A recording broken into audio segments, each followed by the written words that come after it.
जय हिंद दोस्तों, स्वागत है आपका हमारे इस वीडियो में। दोस्तों, हेल्थ इज़ वेल्थ ये ऐसे ही नहीं बोला जाता है। वो बोलते हैं ना, जान है तो जहान है। तो कोविड के बाद में हमें हेल्थ की इंपॉर्टेंस भी काफ़ी पता लगी है, क्योंकि मेडिकल ट्रीटमेंट और एक्सपेंसेस एक बार भगवान ना करे किसी व्यक्ति को इन चक्करों में पड़ना पड़ जाता है तो बहुत सारा पैसा लगता है दोस्तों।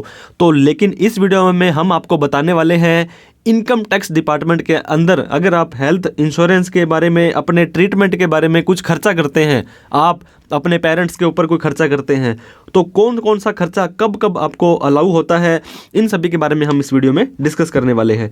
तो सबसे पहले बात करते हैं दोस्तों सेक्शन 80D, ये हेल्थ इंश्योरेंस की और प्रिवेंटिव चेकअप्स जो होते हैं रूटीन वाले, उनके बारे में बात करता है।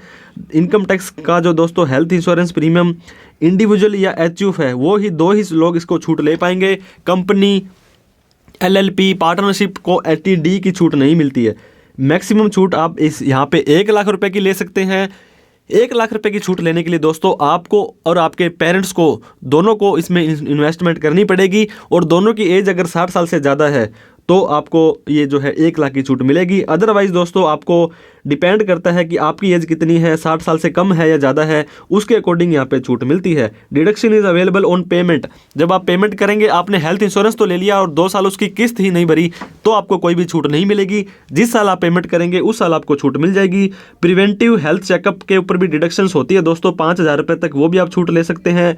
वो 25,000 रुपये या 50,000 रुपये की उसके अंदर ही ऐड होता है। सिंगल इंश्योरेंस पॉलिसी हो, हेल्थ इंश्योरेंस पॉलिसी हो दोस्तों, ग्रुप के अंदर कोई भी इंश्योरेंस पॉलिसी करवाते हो आप, तो सेक्शन 80D आपको 25,000 रुपये खुद की और 25,000 रुपये आपके पेरेंट्स की, दोनों की अगर एज दोस्तों, अगर आपकी एज 60 साल से कम है, अगर आपकी एज 60 साल से कम है तो आप 25,000 रुपये की छूट इसमें ले सकते हैं। अगर आपके पेरेंट्स की एज भी 60 साल से कम है तो वो भी 25,000 की छूट ले सकते हैं, मतलब टोटल 50,000 की छूट मिल जाएगी। दूसरा एग्जांपल दोस्तों, आपकी एज 60 साल से कम है, आपके पेरेंट्स की एज 60 साल से ज़्यादा है, तो आपको दोस्तों 25,000 की छूट मिल जाएगी और पेरेंट्स को 50,000 की छूट मिल जाएगी।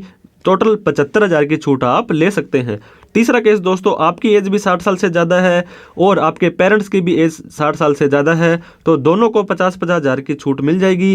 टोटल 1 लाख रुपए की छूट आप सेक्शन 80D के अंदर ले सकते हैं। 80D के ऊपर हमने एक ऑलरेडी वीडियो बना रखी है, जिसका कि लिंक हम डिस्क्रिप्शन बॉक्स में दे देते हैं, वो भी आप देख सकते हैं। इसके बाद बात करते हैं दोस्तों सेक्शन 80DDB। इसका नाम प्यारा है लेकिन दोस्तों बहुत ही खतरनाक सा सेक्शन है ये, अंडर सेक्शन 80DDB। इसकी किसी को भी ज़रूरत ना पड़े, हम तो ये भगवान से दुआ करते हैं, लेकिन फिर भी इनकम टैक्स एक्ट का बोलता है एक रेजिडेंशियल टैक्स पेयर है वो डिडक्शन क्लेम कर सकता है अगर कोई मेडिकल ट्रीटमेंट करवाता है specified element disease for the self और डिपेंडेंट। दोस्तों, डिपेंडेंट के ऊपर अगर आपके ऊपर कोई व्यक्ति डिपेंड है, आपके पेरेंट्स हैं, आपकी फैमिली मेंबर्स हैं, तो उनका इलाज करवाओगे या खुद का इलाज कराओगे। Tax payer resident individual and HUF के मेंबर्स हैं। डिपेंडेंट में spouse, children, parent and siblings, सिर्फ ये ही आते हैं दोस्तों। आपका पति या पत्नी आपस में, आपके बच्चे, आपके माता पिता और आपके भाई बहन, इनके ऊपर अगर आप कोई इलाज के खर्चा करवाते हो तो सेक्शन 80DD भी आपको छूट दे देता है। अमाउंट कितनी है दोस्तों? 40,000 रुपये की छूट मिलेगी, या जो आपने अमाउंट पेड की है दोनों में से जो कम होगी। अगर जिसके ऊपर खर्चा किया है वो नॉर्मल टैक्स पेयर है, 60 साल से कम वाला व्यक्ति है, 60 साल से ज़्यादा वालों के लिए 1 लाख रुपए की मैक्सिमम छूट यहाँ पे दी गई है। ये फ्लैट छूट नहीं है दोस्तों, आपको जितना भी खर्चा लगा वो या 40,000 रुपये, दोनों में से जो कम होगा उसकी छूट आपको मिल जाएगी। Deduction allowed when taxpayer है spend money on treatment of self. जिस टाइम वो मनी स्पेंड करेंगे, पैसा लगेगा उनका, उस टाइम उनको ये छूट मिल जाएगी। In case of the dependent is insured and some payment is also received from the insurance. अगर उस डिपेंडेंट का बीमा भी करवा रखा था दोस्तों और बीमे से भी पैसा मिल गया है, and insurance to reimburse from the employer, such insurance और reimburse received shall be subtract from the deduction. अब आपका फॉर एग्जांपल कोई सीनियर सिटीजन थे, उनका आपने इंश्योरेंस भी करा रखा था और उनके ऊपर दोस्तों 2 लाख रुपए का खर्चा आ गया, तो 2 लाख रुपए के ऊपर आपको अगर मान लो 1.5 लाख रुपए का इंश्योरेंस आपको मिल गया, तो आपको टोटल 50,000 रुपये का ही खर्चा आपका लगा, और 50,000 रुपये 1 लाख रुपये दोनों में से जो कम हो 50,000 की छूट आपको मिल जाएगी। तो इस तरह से कोई इंश्योरेंस वगैरह करवा रखा था तो उसको पहले घटाना पड़ेगा, उसके बाद के अमाउंट पर आपको 80DDB की छूट मिल जाएगी। इसके लिए क्या करना पड़ेगा दोस्तों? एक सर्टिफिकेट की जरूरत पड़ेगी कि आपने ये खर्चा वास्तव में किया है। ये कैसे पता लगेगा कि 80DDB में आपने 1 लाख 2 लाख का खर्चा कर दिया?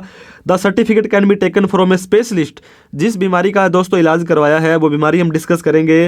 Patient getting treated in in a private hospital are not required to take the certificate from a government hospital.